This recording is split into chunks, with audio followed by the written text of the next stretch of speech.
Donald Trump still enjoys really strong support among the Republican Party itself. Roughly 90% of Republicans actually still support this guy, even after all of his crazy nut job statements that he's made really in just the last week. But nonetheless, there are openings, right? It's only 90%, it's not 100%. It was higher than 90% just a few months ago, so that's gone down a little bit. And even though he claims to be exonerated from the Mueller report, you still got the really intense investigations happening up with the Southern District of New York. Those would be financial crimes that are much easier to prove. And in fact, according to a lot of the evidence that comes out, pretty much looks like he committed bank fraud. So he's got those to worry about, and that's probably going to be much more severe than anything from the Mueller report. And so Republicans, at least 3 of them, see an opening. Those 3 happen to be Maryland Governor Larry Hogan, former Massachusetts Governor Bill Weld, and of course, John Kasich, the failed 2016 presidential candidate. Now, Kasich and Weld has actually formed an exploratory committee to see about primarying Donald Trump in 2016. Larry Hogan swears he doesn't have any intention to primary the president, but he also says that primarying the president could be a good thing. It could really help the party, maybe put some fresh faces out there, and who knows, maybe one of those faces will be him. And John Kasich, of course, is still mulling a potential 2020 primary challenge to Donald Trump.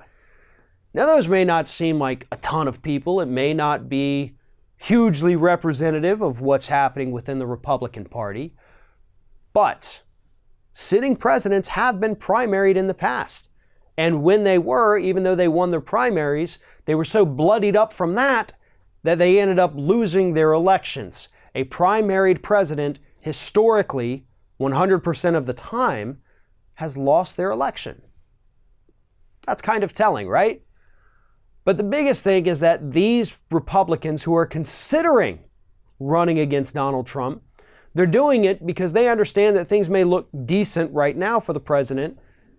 But once these investigations from the Southern District of New York, once they start coming out with some indictments and some subpoenas, which they've already been working with the banks that they've subpoenaed, things are probably going to get a lot worse for Donald Trump. And come next January, when primaries do start, an option that isn't Donald Trump on the Republican side, these folks believe that option could become far more attractive depending on what comes out of these other investigations or what happens with Donald Trump's policies when they continue to implode and help destroy our economy. These people aren't foolish. These are calculated risks. They understand that the RNC passed a resolution saying they will only support Trump and will not support any Republican primary challengers. But they see the openings starting to get a little bit bigger. And it wouldn't surprise me at all if any one of these people who pretty much know that their political careers aren't going to go any further anyway, if they were to go ahead and jump in and primary Donald Trump. Because I don't exactly think it would be a fool's errand at this point.